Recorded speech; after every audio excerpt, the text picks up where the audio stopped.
Imagine a phantom, an invisible force that silently eats away at your hard-earned money. This spectre, my friends, is called inflation, and it has been haunting the UK economy.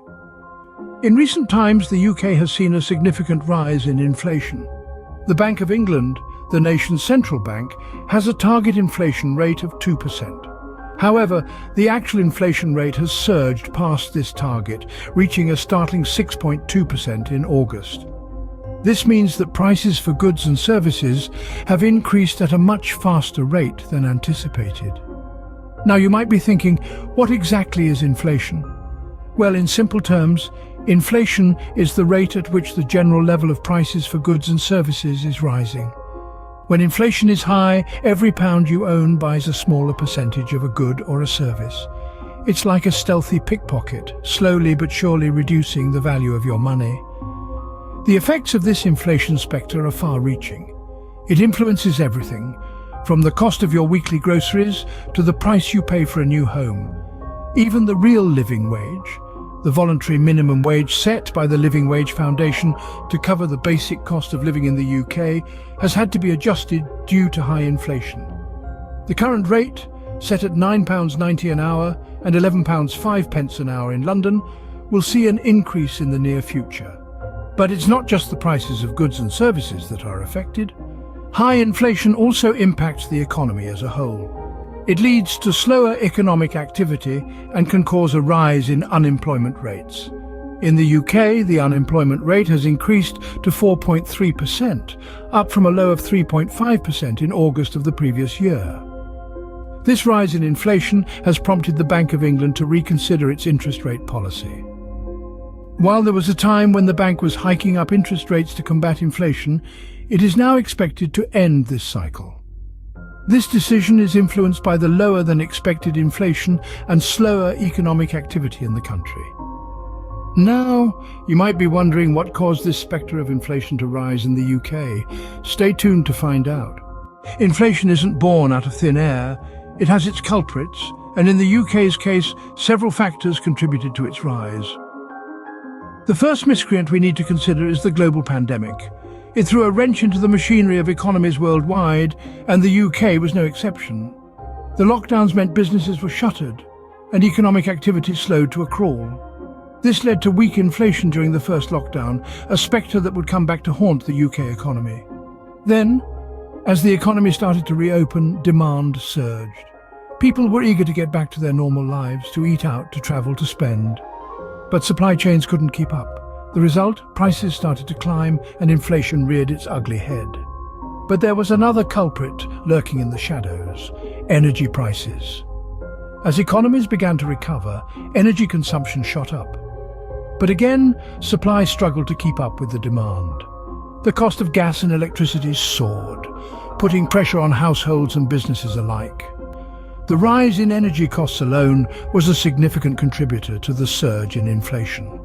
In the midst of all this, we can't overlook the role played by the Bank of England.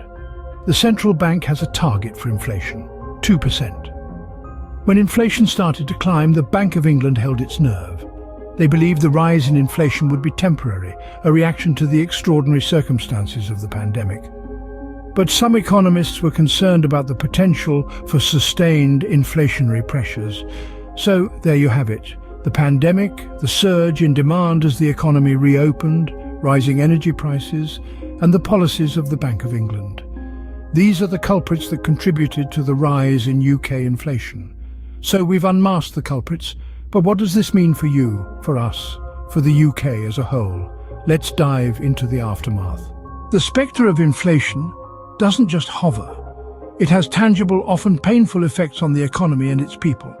Let's take a closer look. As inflation rises, so too does the cost of living. This is witnessed in the form of higher prices for goods and services. In the UK, for instance, this surge in prices has led to an early announcement of the real living wage, a testament to the pressure felt by the working class. Moreover, energy bills have also soared, leaving households grappling with increased expenditures. The Resolution Foundation predicts a 50% hike in regulated prices, causing a triple increase in households struggling with energy bills by April. This phenomenon, known as fuel stress, is expected to affect over 6 million households this summer. Businesses, particularly small and medium-sized enterprises, are also feeling the pinch as inflation erodes their purchasing power, making it more expensive to produce goods and services. In turn, these costs are often passed on to consumers, exacerbating the situation. Inflation is indeed a daunting spectre, but fear not, for every problem has a solution. Just as the spectre rose, so can it be tamed. The UK has the means to combat inflation and set the economy back on track. Policy changes by the Bank of England may play a pivotal role in this battle. The pause in interest rate hikes, for instance, could be a permanent move that signals the peak policy rates for the current cycle have likely been reached.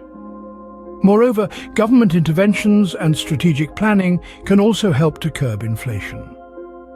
The UK government could potentially increase grants or provide subsidies to households struggling with energy bills, thereby reducing the number of households in fuel stress.